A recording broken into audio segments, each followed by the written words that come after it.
Hello guys, welcome back to another video from Saline Chronicle. I'm Reep. I'm going to try something a little different this week. If you enjoy it, please hit that thumbs up button if you're watching on YouTube, or hit the like button if you're watching on Facebook. I'm just going to share some of my kind of post-game thoughts from the Warren and Trumann game last night. And this is, I haven't gone back and rewatched the game. This is just kind of all from my game notes. We'll see. I don't know if I'll do this every single week, but just something a little different this week to give you guys content wise.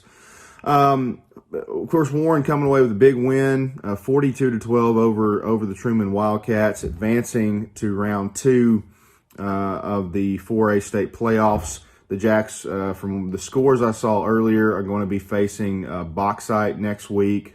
They defeated McGee in round 1 pretty handily, by the way, and McGee's not a bad football team, so it's going to be interesting to see. This is a second seed team coming in to Jim Hurley Jr. Stadium next week, so could be a good ball game.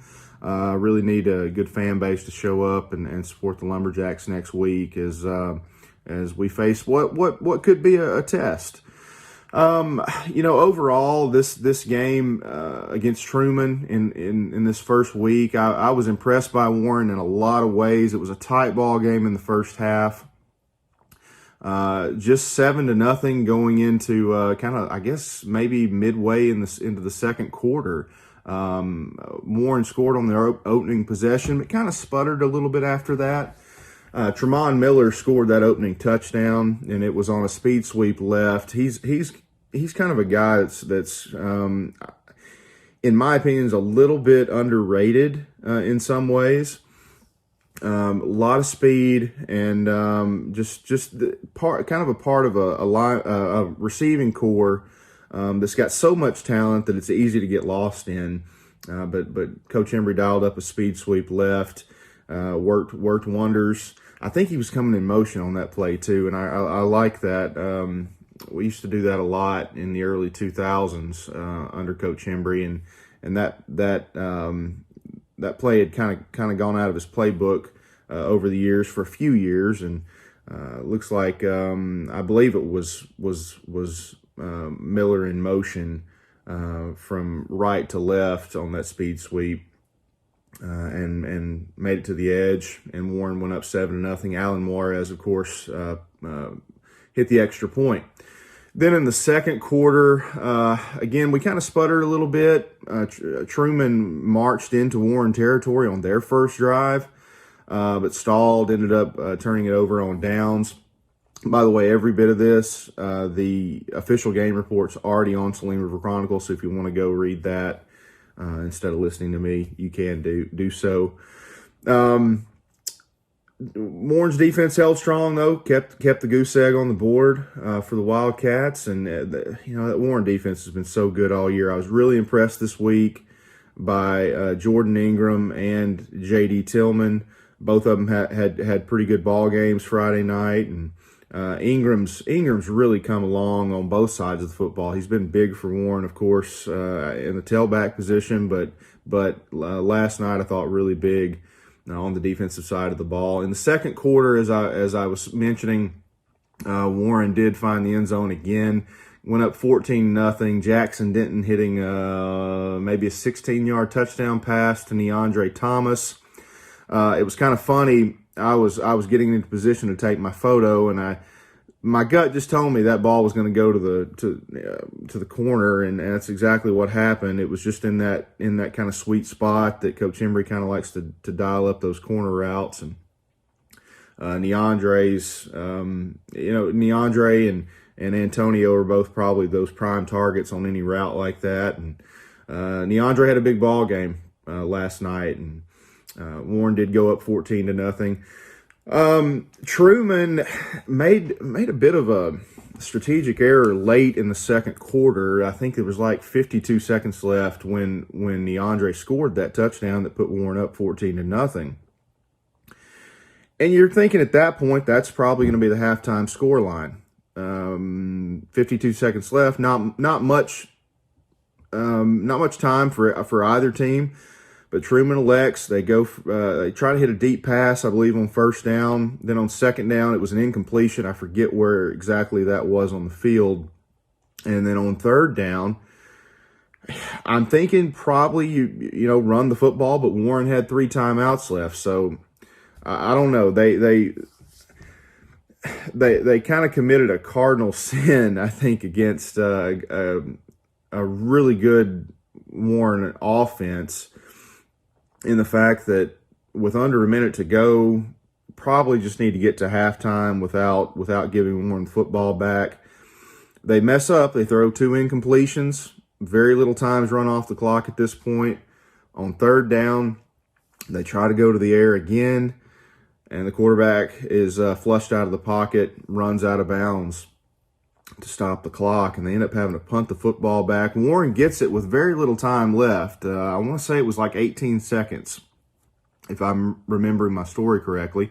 In fact, we muffed the punt, but we had pretty good field position, or decent field position. For the amount of time left, it actually probably wasn't, but it did give us a chance.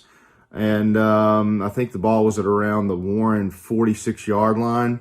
We threw 1 incompletion, and then Jackson Denton just launched a pass deep downfield to Thomas again. The ball was kind of lofted at a pretty high point, dropped out of the sky at around the 25-yard line. Thomas goes up and just attacks the football. Just really does a great job of wanting it more than anybody else. I think Trumann's corner may have gotten a little bit confused, a little lost in positioning. We were out of the shotgun formation with trips to the left.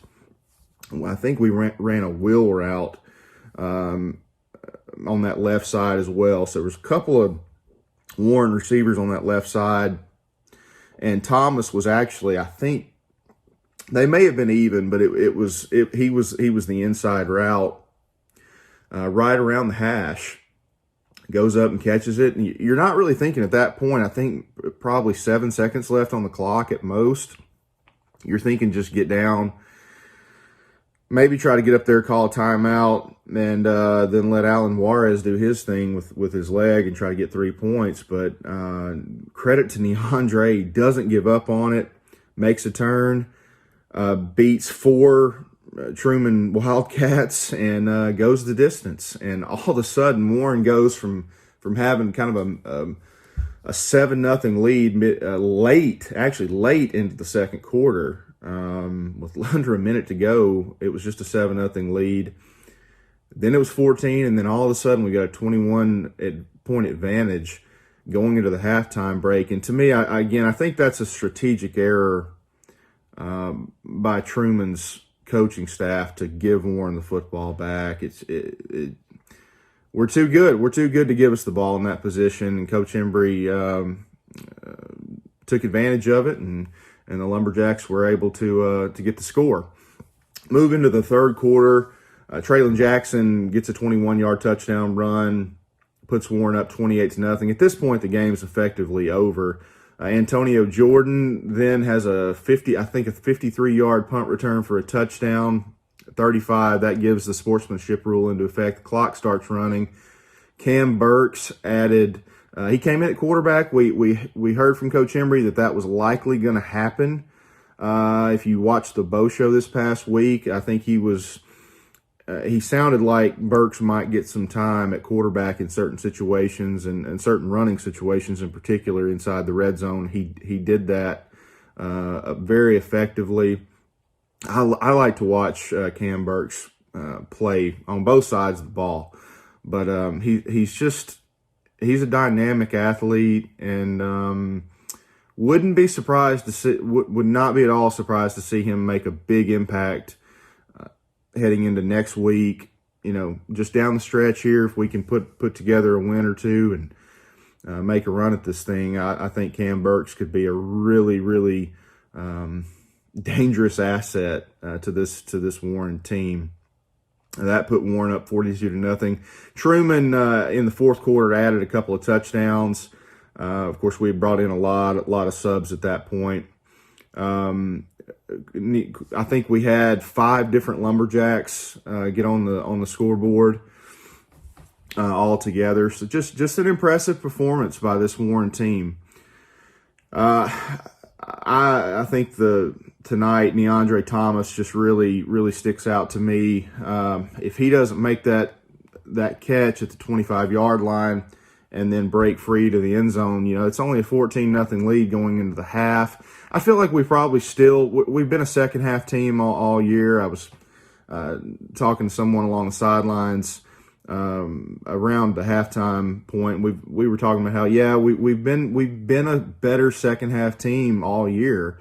So you would expect, even with a 14-0 lead, Warren comes back out and probably dominates the game.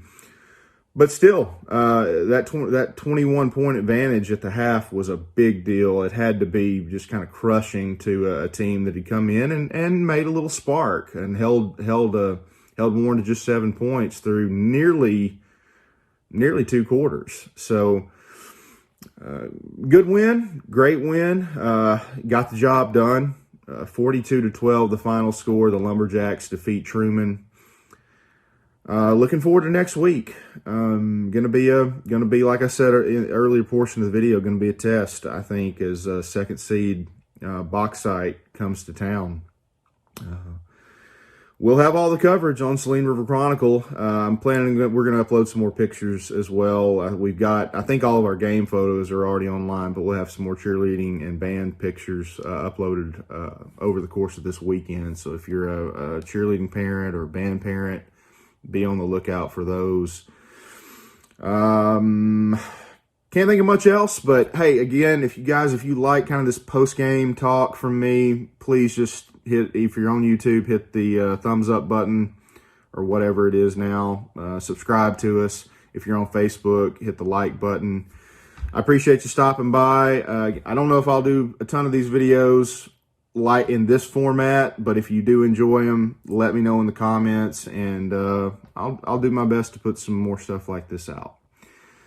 Have a good one, everybody, and I'll see you next week. One last thing that I forgot to do. I think if I do any videos like this, just because I've done them like this in the past, and when I used to do live streaming, I always signed off with a give them the Axe Jacks. So I'll do that tonight. Give them the Axe Jacks.